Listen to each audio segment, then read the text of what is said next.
Welcome back to another edition of the Big Sky Now media panel.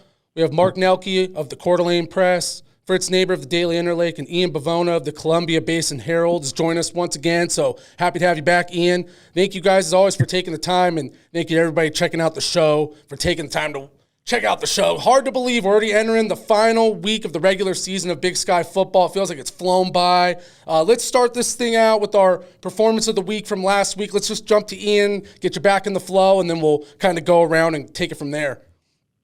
Yeah, I mean, it's hard to go against Weber State's Winston Reed and that performance he had last week. 17 tackles, 1.5 tackles for loss, one forced fumble, 2 quarterback hurries, and a pass breakup. And I mean, he got both league and national honors last week for that performance. So yeah, that's gonna take my performance of the week. I'm sure it's a guy who a lot of us had on our own radars. I was thinking there could be a theme there. How about you, Fritz? You know, I was going to stick with Weber State, but throw a curve. I would go with Hayes Hadley, because up until that game, Idaho hadn't had a punt returned at all against them, and he got off 2. One at the end of the first half for 18, and then one at the end, toward the end of the third quarter, for 71 yards, and set up the go-ahead touchdown for Weber State. Plus, he's got a great name, and I just wanted to make sure I got somebody that nobody else would get. So I rolled the dice with Hayes Hadley. Little curveball there. Hey, gotta love a special team shout-out. Well-deserved. How about you, Mark? All right. Well, thanks for leaving this one for me. He's an Idaho kid, not at an Idaho school. Land Larison from UC Davis. 264 rushing yards, 3 touchdowns. Pride of Valley View High in Caldwell. He was the 4A player of the year and basically kept Davis in the playoff hunt. Yeah, monster performance, and he had a big game last week. I think he was my performance of the week a week ago, so he's been heating up at the right time, keeping them in the playoff hunt, no doubt. I got to go with Winston Reed as well. You know, Ian went over all the accolades and the numbers. I will say, I looked at his numbers on the Big Sky stat website. He has 110 tackles, leading the Big Sky. That's 27 more than the next tackler, Braxton Hill's number 2 of Montana Grizzlies. That's remarkable. Almost 30 more tackles. You don't see that. Looking like a lock to win that Big Sky Defensive Player of the Year. So I'm going with Reed as well. Let's move right into that kind of a big upset. Weber State knocking off Idaho. I wanted to get your guys' reaction and kind of ask, can the Vandals bounce back from that and make a deep playoff run? Why don't we start with you, Mark, and go around on that? Yeah, it's kind of funny the way you phrased that, Weber State upsetting Idaho, which is something we might not have thought about at the beginning of the year, or especially last year and stuff like that. But yeah, I mean, that's back-to-back kind of iffy performances for Idaho, and I mean, maybe you can blame it a little bit still on the hangover from Montana and Montana State, but you know, eventually you gotta turn it around. I mean, they got Idaho State this week. I guess what was concerning about that game was they gave up 31 points to a Weber State team that's not exactly, you know, an offensive juggernaut like Montana State can do. So, and then I guess the other question would be Anthony Woods missed the game with an injury, and last week they said, you know, he's questionable. I mean, he's not for certain going to play this week, so we don't know when he's going to get back. Yeah, and he's been a major X factor for them. That's definitely something to watch. How about you, Fritz? Just thoughts on that loss for the Vandals, and you know, can they bounce back, make a playoff run, all that good stuff?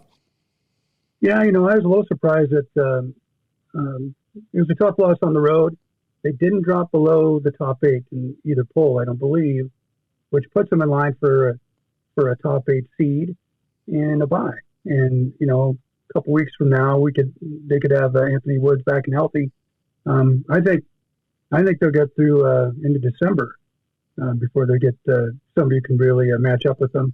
If they get a home playoff game, which I think they will either way, but I think it'll be after Thanksgiving that they do, because I expect them to beat Idaho State. I expect them to bounce back and play solid. They still have my pick for the MVP, Giovanni McCoy, playing for them. I think they'll be fine this week, and I think they'll be fine 2 weeks from now too. No, well said. Hard to write that team off. How about you, Ian? Yeah, I mean, it was just kind of a couple miscues, the 2 fumbles. Fritz mentioned that 71-yard punt return, a couple of not converting on 4th down. I think it's something that they'll respond from. Obviously, Anthony Brown missed the game. But I think they need a pretty solid performance this week against Idaho State to really get that mojo back flowing as they head into the playoffs. No, well said. I think, Vandals played a really tough schedule this year. You kind of wonder if down the stretch, having guys missing games like Woods, it kind of got worn down a little. This is a good opportunity to get back on track. Rivalry game this weekend at the Kibbe Dome. It's going to have a great atmosphere, a little playoff kind of atmosphere with Idaho State having a little bounce-back season. So this is a good chance to get back on track for Idaho, and I do think as long as McCoy's under center and Hayden Hatton's out there, they can't compete with anybody. So definitely not writing them off for the playoffs.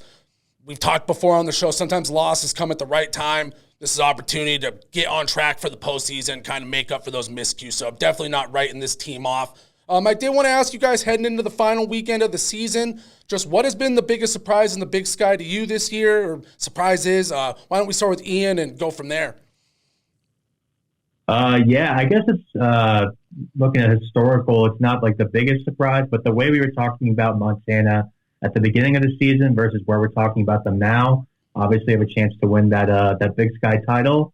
That's going to be one of my biggest surprises, just kind of how they kept going as the season went along. All those offensive issues you were talking about at the beginning of the year, now they're really playing really good football now as we enter the Brawl of the Wild. No, 100%. It's wild to think we were on here talking. I was saying, I saw all these Twitter rumors. Bobby Houck's job might be on the line. Then all of a sudden he's in competition probably for Coach of the Year after his performance. So no, it's crazy how quickly it can turn. How about you, Fritz? Yeah, I think the coaches poll, preseason poll, had Montana pick 6. So shows you how much they know. I think the media poll had the top 3 right, just not the right order. I think it's Idaho and MSU and U of M picked at the top. I think my surprise, I have a couple of them if I can cheat. Davis was picked 2nd by the coaches. They have, I think, underperformed, depending what happens this weekend. And then NEU, they came into that Griz game at home in Flagstaff 0-3 and looking every bit the part of a team that was going to finish in the bottom third, really, of the Big Sky. And now they're sitting 4-3 in league play with a great win over the Griz and a near win over Sac State. I think their coach has done a remarkable job with the freshman quarterback at the controls. And I think NEU is probably my pick for the surprise. Yeah, they turned a lot of heads for a couple weeks there. We were talking about them maybe jumping into the top 25 and making a playoff kind of run because they were really had the steam rolling. So, no, they're a team moving in the right direction, definitely heading into next season. How about you, Mark?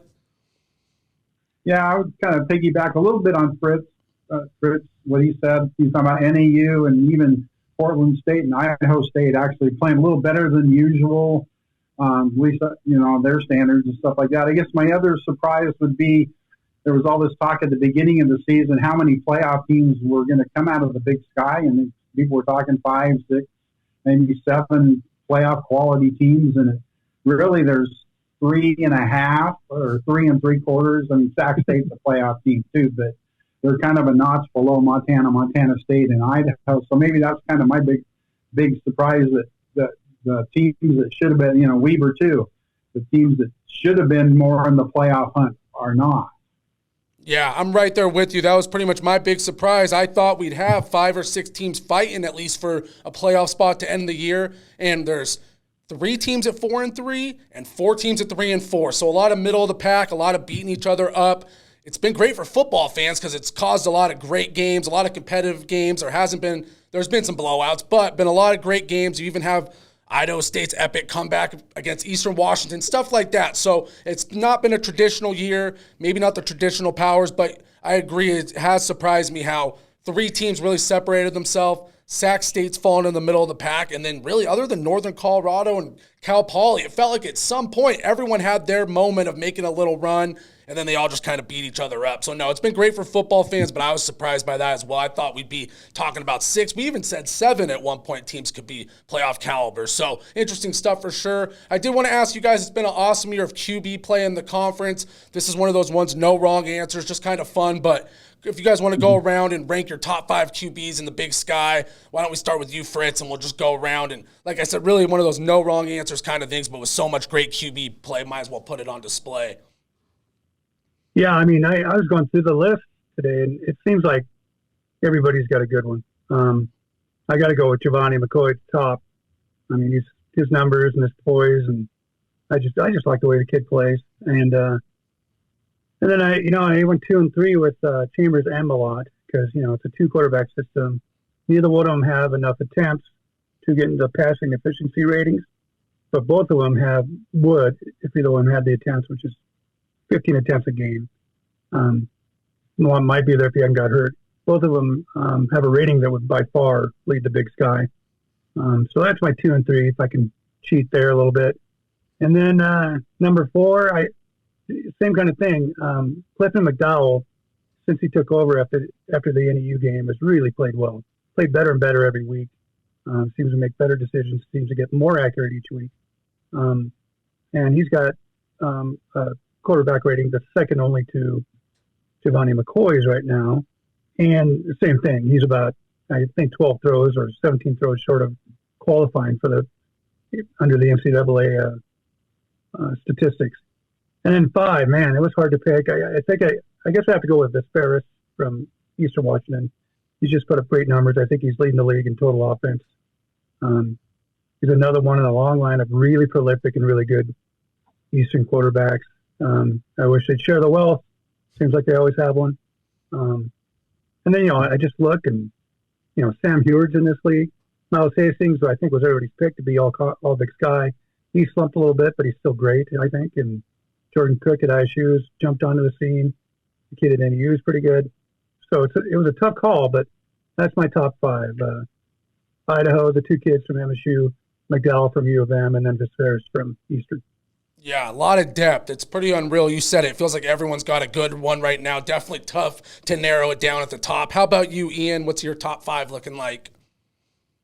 Yeah, it's kind of hard to not put McCoy up there on the top of that list. And then I've got, I was talking about Caden Bennett a couple weeks ago down at Sac State. I'm going to put him at number 2. And then coming after him, I've got Vesperis at Eastern. Like Fritz just said, just the offense he puts up is unreal. Unfortunately, it's just that defense. You got to get that down. Maybe they win a couple more games. I got Sam Heward from, I think I pronounced that right. Heward, yeah, so close enough. Heward, okay, my bad. Down at Cal Poly, and then Clifton McDowell at number 5. All righty. How about you, Mark? Well, Fritz, I don't know how you did it, but you looked through here and you saw the quarterbacks that I had written down in pretty much the same order. So that's pretty cool, all the way from Missoula all the way to Coeur d'Alene. So awesome. I had McCoy first. The Vandals, I mean, he can run it and he can pass it, and he doesn't have to do it all. Whereas, the 2 Montana State quarterbacks, their offense is more reliant on what those 2 can do.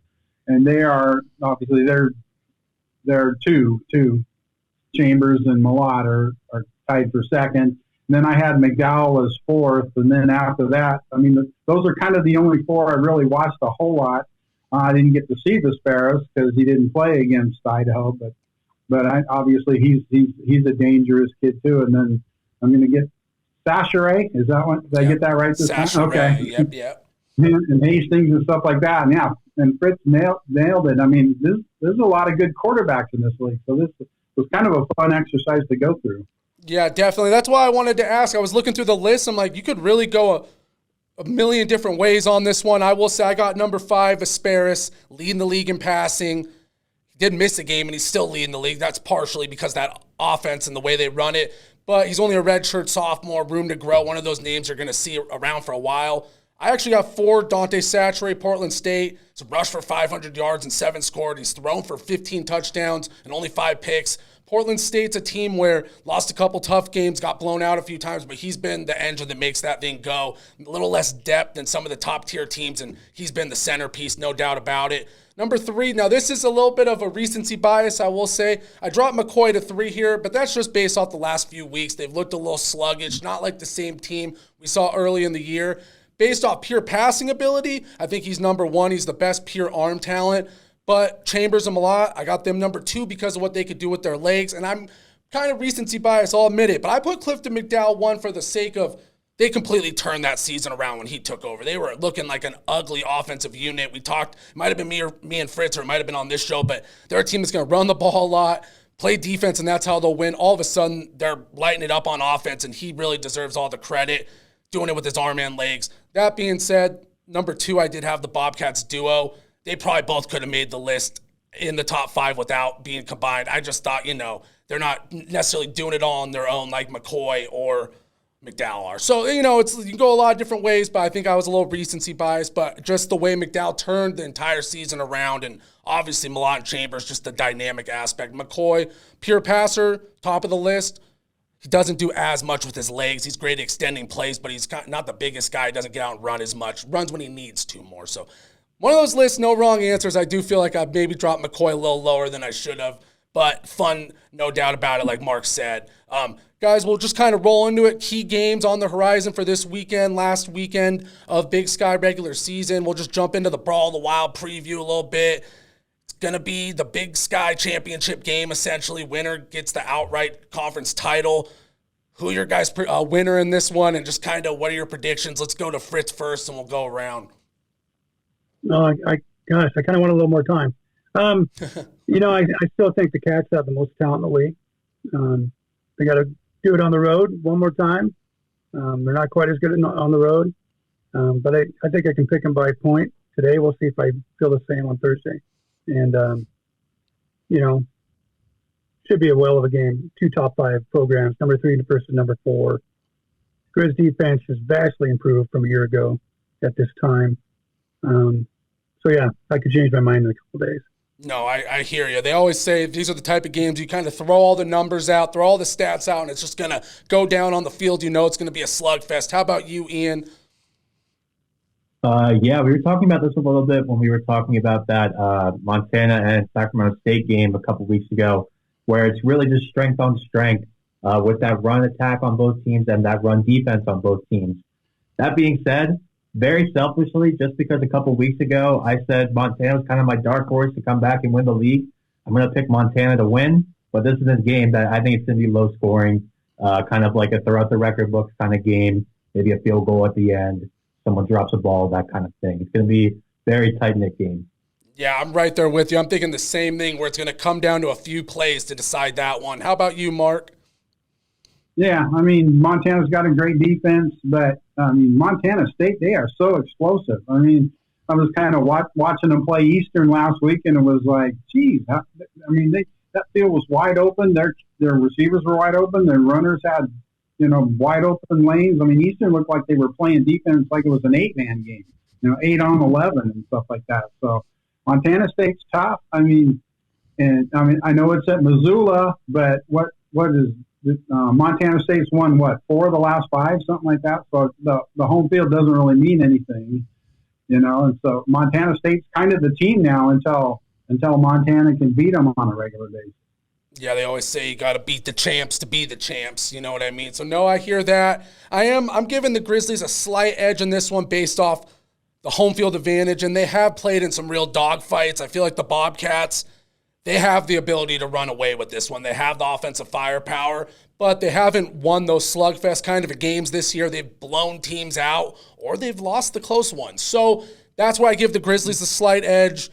Like I said, you kind of throw all the numbers out on this one. It's going to be a slugfest. And I agree with what Ian said, where I think this one comes down to a few key plays, a big punt return, a blocked field goal. Something funky is going to happen. It's the Brawl, the Wild, and Missoula. It's going to be a wild game. So definitely, I'm not sure where it's going to go. I do got the Grizzlies winning 31-27, but the more I say it, I don't know if we're going to see that many points. So we'll see what happens. I did want to talk a little bit about Idaho State at Idaho.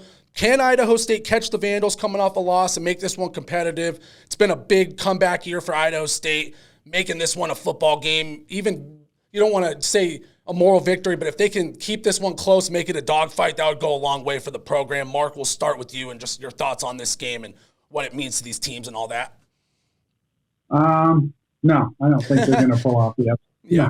I think, good for Idaho State. They're playing better, and they might play well in this game and keep it, fairly close. But I think Idaho, 2 road games after the Montana games, and now they're finally at home. I think that'll give them a boost, and they kind of know, see the finish line now where 3 weeks ago they're kind of going, okay, we still got 3 more weeks to go before the playoffs. So I think Idaho will play really well this week and win fairly comfortably. I guess we'll see about Anthony Woods, if he's back, it'd be nice to have him back, but maybe they can get by him without him, and save him for a couple of weeks after the bye for the playoffs. Yeah, if Idaho can go out there, take care of business in this one and get back to 100% healthy, that's the most important thing for the Vandals. How about you, Fritz? Just any thoughts on this game? Well, I'm pretty much with the other two. Idaho, I expect them to play really well at home. Last regular season home game for the Vandals, I don't think it's going to matter that they're not quite at full strength. I do like Idaho State's offense. I do like the job Cody Hawkins has done in his first season there. I also like the job Jason Eck has done in his 2 seasons at Idaho. They're both great for the league. It's good to see Idaho State making noise, and it's good to have Idaho back. And I expect the Vandals to win and keep themselves in position for a first-round bye. Yeah, if they go out there and steamroll the Bengals, all of a sudden you forget about those losses heading into the playoffs. It's really a what have you done lately for me kind of a world with sports nowadays, and that's how it goes. But how about you, Ian? Yeah, kind of the same thing here. I'm expecting the Vandals kind of get back on track, shake off these last 2 weeks, that close one against Northern Arizona or Northern Colorado? Northern Colorado. Northern Colorado, that's right. Sorry, so many games. And then obviously the loss last week. I think they're going to get back on track this week, win by 2 scores, maybe 3. Yeah, no, I see something similar. I think the Vandals use this one as a game to get right before the playoffs. Rivalry game, I said it earlier, it's going to be the great atmosphere at the Kibbe Dome. I do think the key to that one, for the Bengals having a chance, they lead the league in interceptions right now. You can't go out there and turn the ball over versus the Vandals on the road or you're going to get blown out. So that'd be the key to watch for me. If they can take care of the football, I do think they have the offensive firepower to make it a little interesting in that Cody Hawkins offense. But if you start turning the ball over, all of a sudden we're talking, like Ian said, 3 score, who knows, maybe even more, kind of a blowout. So that'll be a key thing to watch. Last game on the radar for this one with kind of playoff implications. Just want to get your guys' thoughts on Sac State and at UC Davis. If UC Davis wins this one, they'll be at 7-4. Sac State's a top 10 team still. Do you guys think that propels them into the top 25 and into the playoffs? Ian, we'll start with you and we'll go around and then wrap this thing up. I think if they win, I think it will. I'm not too sure that they will end up winning, pulling off that. I just think Sac State's playing pretty well right now. They had a close-ish, I think it was 31-20 against Cal Poly last week. I think they're going to I know they're on the road as well. Sac State is, but I think Sac State's going to win that one. All right. No, yeah, hard to argue that. How about you, Mark? Yeah, I agree. I mean, it would be a great resume win for them, and also it'd be an interesting study for the committee how much respect they give the Big Sky. Whether that 5th team is worthy when it's even a notch below the 4th team, which is a notch, kind of a half notch below the top 3 teams. So. But like Ian said, the chance of them winning is a little not quite that good. But they could win it, and then we'll find out Sunday. No, well said. How about you, Fritz? Yeah, Sac State's on the road, I believe, in the Causeway Classic, and I think it's the second year that's meant something in a row. I'll pick Sac State, and I really believe that the winner of this game gets in, and the loser does not. The loser has a 4-4 conference record, and either a 7-4 overall or 6-5. But I think it's winner take all. Get a playoff berth with the win, and the loser loses bragging rights in the Causeway Classic and gets an extra week off. Yeah, it's going to be an exciting rivalry game to end the year. I'm just slightly leaning towards UC Davis. The more you guys said it, it's hard to pick against Sac State.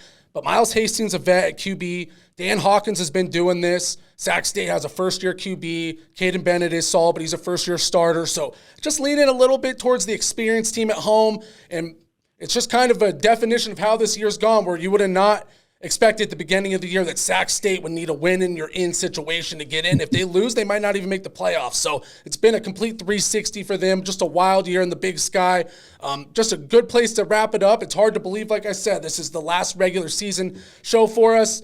Next week, we'll hopefully get back on here, talk a little like season recap and do a little playoff preview, all that fun stuff. But no, thank you guys as always for taking the time to do this. Thank you to everybody watching at home. Last regular season edition of the Big Sky now. It's flown by. Enjoy the Brawl of the Wild, the Idaho Idaho State rivalry, and like Fritz said, the Causeway Classic. So a lot of fun stuff on the horizon for Big Sky football fans. Enjoy it, and you guys have a great rest of your week and enjoy the action.